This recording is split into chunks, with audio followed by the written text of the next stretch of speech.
utakuta mchambuzi anamzungumzia mchezaji week in week out, day in day out.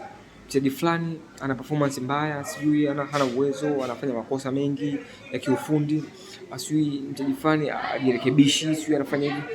Bro, unaonekana wewe ndio huelewi mchezo wa mpira wa miguu, kwa sababu ukimwona mchezaji anafanya kitu kile kile, anafanya jambo lile lile kila siku, makosa anajirudia, tafsiri yake ni kwamba huyu mchezaji, huo ndio uwezo wake. Yani hapo ndo ametoa ngama ya performance, ngama ya uwezo wake, ngama ya kipaji chake. Yani hapo ndo kamaliza bro. Yani usitegemee kwamba kuna kitu kipi ataleta kwenye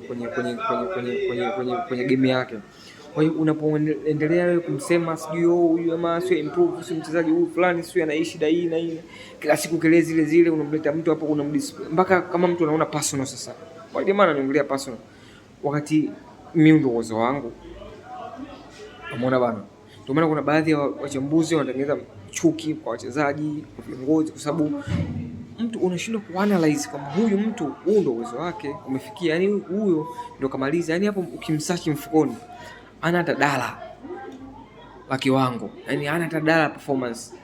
Hiki anachokitoa ndicho kamaliza, ndio kitu chake hicho mpaka mwisho kamaliza. Sasa wewe unaanza kumsema huyu mtu fulani sio bidii afukuzwe sio nini, hapa hafai kuna hiyo nafasi ile nini, sio kosa lake, ni kosa la wale wanaompa imani, ambao wanaamini kwamba anachokitoa labda kinastahili, ama ndio hicho ambacho anakitaka, ama hawana uwezo kutafuta mbadala wa huyo mtu, wa huyo mchezaji, ndio maana ameendelea kubaki hapo.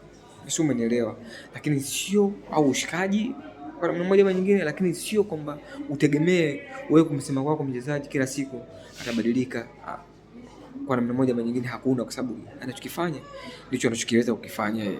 Hakuna improvement mzee. Kipaji hakina improvement.